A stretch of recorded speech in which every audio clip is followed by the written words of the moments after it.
तपाईहरुले मलाई आज चाहिँ अलि फरक फिल्डमा देख्नु भएको छ। आज चाहिँ मैले यो क्रिकेट फिल्ड छोडेर चाहिँ एग्रिकल्चर फिल्डमा आएको छु। र किन आएको छु भनेपछि चाहिँ अब बालन सरकार आइसकेपछि देशमा केही नयाँ हुनु पर्यो। देशमा नयाँ हुनुलाई चाहिँ हामी पनि गएर केही गर्नु पर्यो। त्यो गर्नीमा चाहिँ के गर्ने भनेपछि चाहिँ यो फलफुल खेतीको लागि यो चाहिँ हाम्रो आरु हो। ल यो आरुमा चाहिँ के छ भनेपछि तपाईहरुले देख्न सक्नुहुन्छ।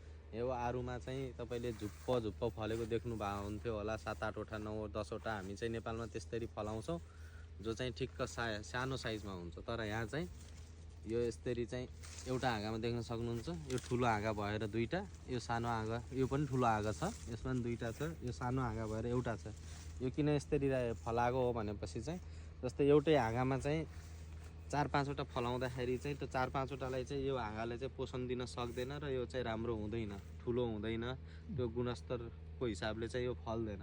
तर यसमा एउटा मात्र फलाइयो भने चाहिँ यो हाँगाको पोषण जति सब यो यसैले पाउँछ, ठुलो पनि हुन्छ। जस्तै यही हाँगामा चाहिँ हामीले 4-5 वटा फलाइयो भनेपछि यो 4-5 वटा आधी किलो पनि नपुग्न सक्छ। तर अब यसलाई एउटा मात्र फलाउँदाखेरि यो ठुलो हुन्छ। यो एउटै आफैमा चाहिँ आधीदेखि 1 किलो हुनसम्म जान्छ यो चाहिँ। वाउ।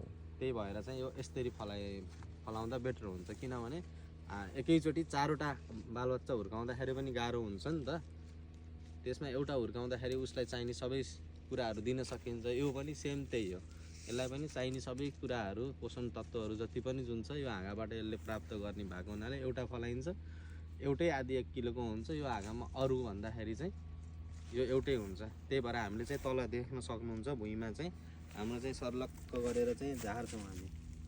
तपाईहरु अब देख्दाखेरि चाहिँ नेपालमा चाहिँ यो किन झारेको बतिला भन्ने कुराहरू हुन्छ। तर यसरी झार्दाखेरि चाहिँ एउटा मात्र फलाइन्छ, एउटै राम्रोसँग फलाइन्छ।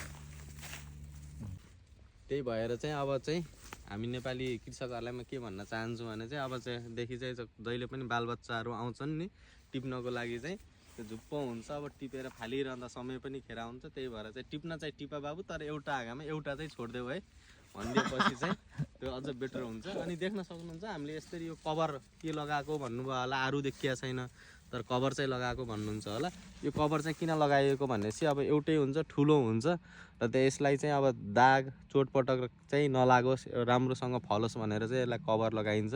किनभने मार्केटमा गइसकेपछि पनि राम्रो चिजको चाहिँ मूल्य धेरै नै हुन्छ। त्यो चाहिँ हामी सबैलाई थाहा भएको कुरा नै हो। वाउ। ओके त।